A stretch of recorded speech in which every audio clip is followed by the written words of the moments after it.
Let's talk about how blood flow restriction training can give you a great workout while lifting extremely light weights. There really is a lot of science behind blood flow restriction training.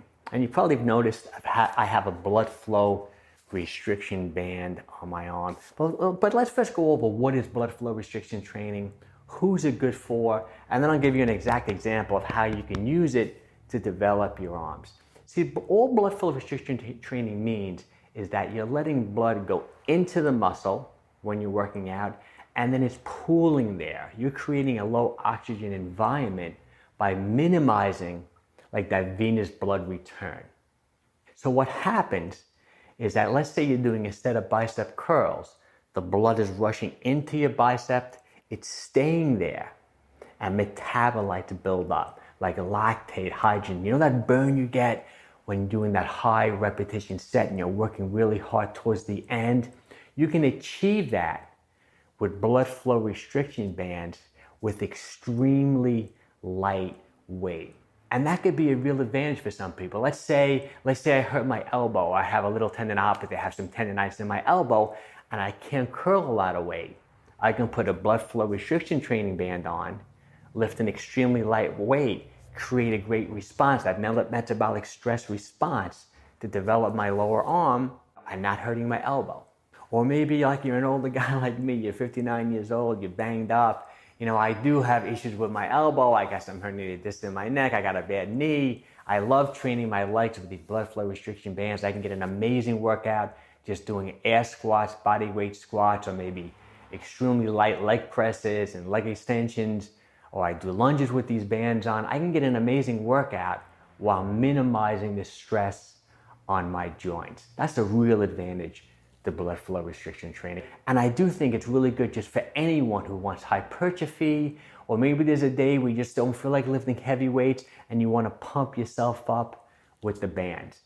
Now let's go over exactly how you would use them to train, say, your biceps. Okay, so I put on this blood flow restriction band, and this is an elastic band, and it has like a hinge on it.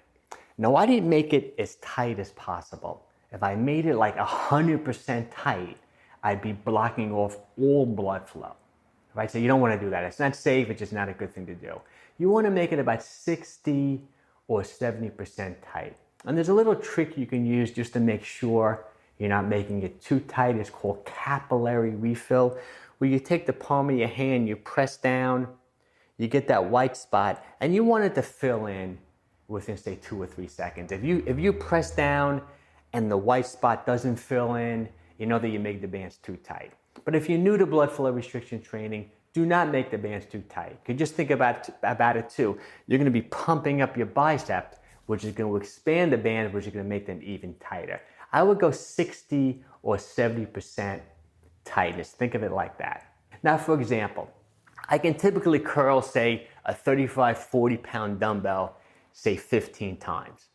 But if I want to create a similar response, like a metabolic stress, like pump the muscle up, I can literally put this band on, you know, grab a 10-pound dumbbell and just get an incredible pump in my arms. Like what I would do about 30 repetitions. Do high reps because you want the metabolic stress. You want to create that low oxygen environment.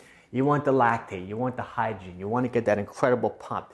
Do about 30 repetitions, rest maybe 15, 20 seconds, maybe 30 seconds, go right to another set, bang out like 20 reps.